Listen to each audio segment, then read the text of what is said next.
This beautiful mosaic is the most detailed image ever taken on the surface of Mars. It captures some of the sedimentary rocks that scientists came to the red planet to study. Only the very edges of the rover are visible in this mosaic. NASA's Perseverance Mars rover is now exploring a really important part of Jezero Crater. Around 3.5 billion years ago, a river flowed into Lake Jezero, depositing mud and sand on the crater floor, forming an ancient delta. What you see are some of the hills and cliffs at the edge of that delta. Here you can see some of Perseverance's wheel tracks, showing where we came from on the crater floor, where we spent the first year of our mission. Take a look at the darker gray layered rocks that make up the roughly 32-foot-tall cliff in front of the rover. You can see very clear horizontal layers in these rocks. And you'll also notice pieces of the cliff have broken off and tumbled downhill. One of the more interesting ones is the 3-foot-tall boulder called Betty's Rock, which Perseverance was able to get a closer look at.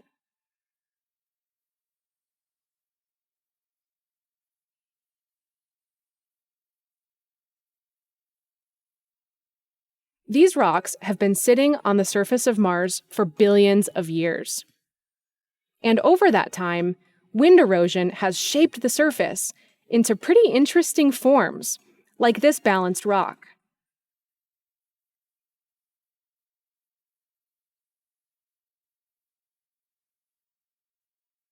Immediately surrounding the rover is an area called Hog Wallow Flats, previously known as the Bacon Strip, based on its appearance in orbital images. Take a look at the bright rocks the rover is sitting on. We think these are some of the finest grained sedimentary rocks deposited in the delta. Fine-grained rocks are important because they're typically really good places to look for signs of ancient life. We'd plan to do up to 5 abrasions on the rocks in this area. That's where we use our drill to expose a fresh surface, which allows us to analyze the chemistry and mineralogy. But Mars threw us some curveballs, and these softer rocks didn't always cooperate. Here you can see the results of one of our abrasion attempts.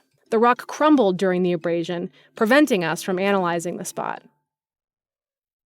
We had 2 unlucky abrasion attempts in this area before achieving success at the Skinner Ridge outcrop.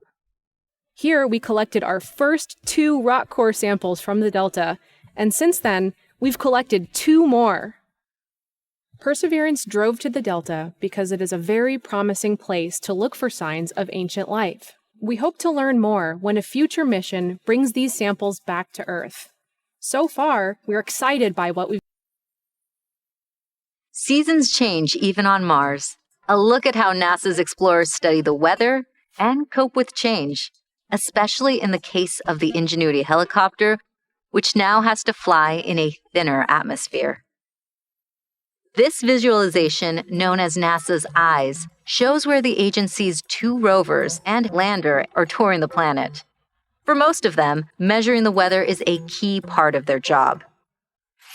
It's early summer in Jezero Crater, where NASA's Perseverance rover and the Ingenuity helicopter are exploring the South Seda region.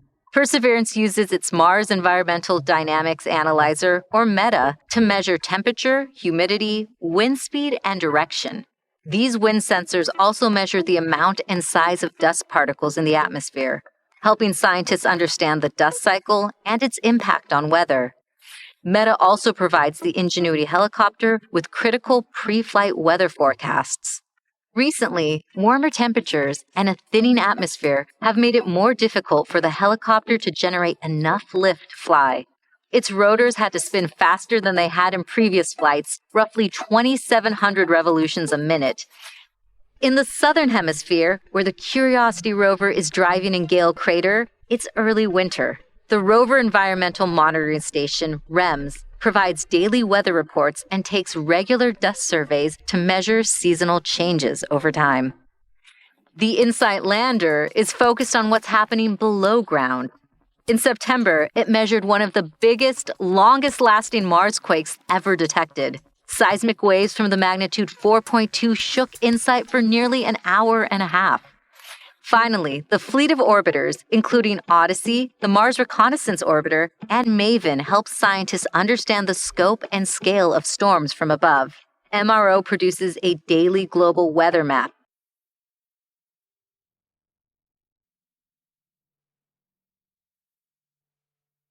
This enhanced color mosaic from the Perseverance rover on Mars allows our team to walk right into the scene in Jezero Crater.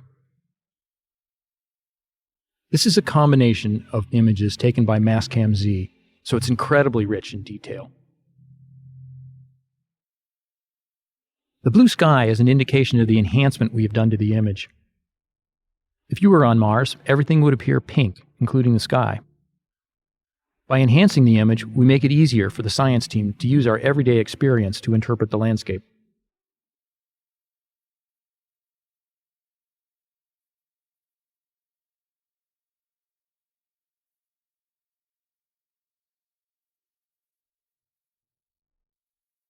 The mountains that you see in the background are the rim of the crater. They're more than half a mile high and about 6 miles away.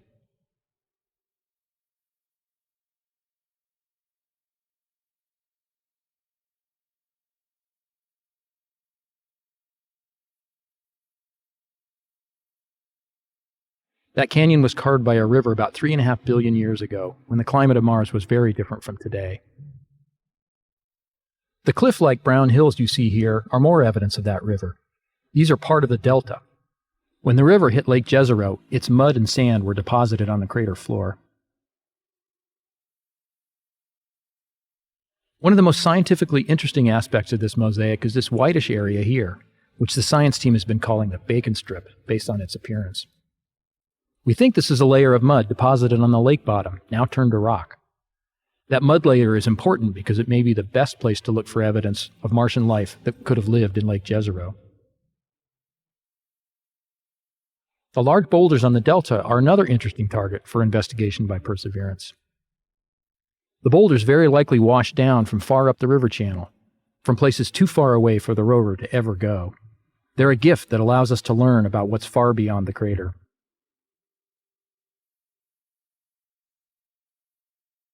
As soon as we're done with our investigation on the crater floor, on smaller rocks like these, which we think are volcanic, we'd like to move quickly to the delta. But unfortunately, Perseverance has to take a longer route to avoid these sand dunes.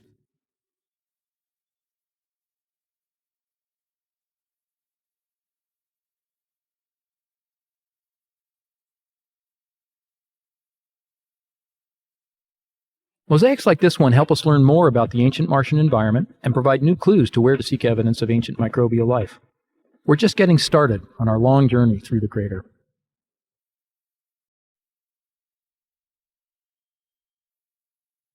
The terrain around the Curiosity rover is beginning to look very different. The rover has driven over 16 miles since landing in Gale Crater in 2012. This view is from 1,500 feet above our landing site. We're climbing the side of Mount Sharp, a very tall mountain in the center of the crater.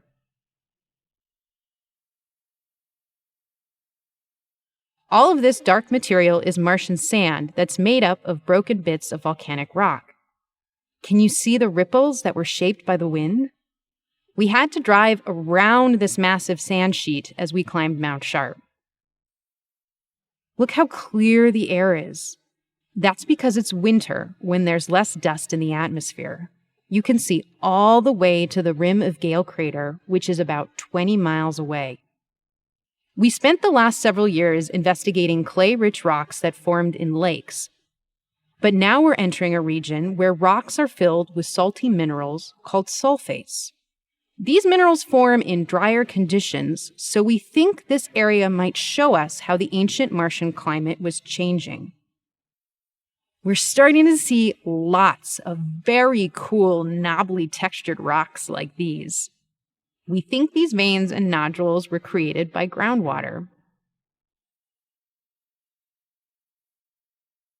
Here we recently drilled our 32nd sample of the mission. By studying the chemicals and minerals in this rock, we can learn how the ancient environment was changing as we go from the clay region into the sulfate region.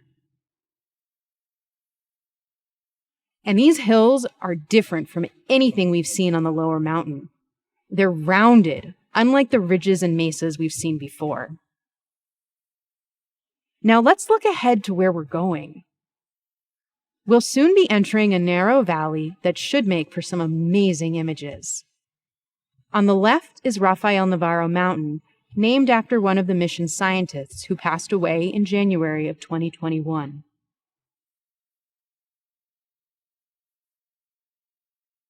This nearby hill is huge. It's about the size of a 4-story building. This changing terrain is more than just fun to look at. It can teach us how Mars lost its water over time. How long did conditions that were favorable to life last? We're looking forward to finding out.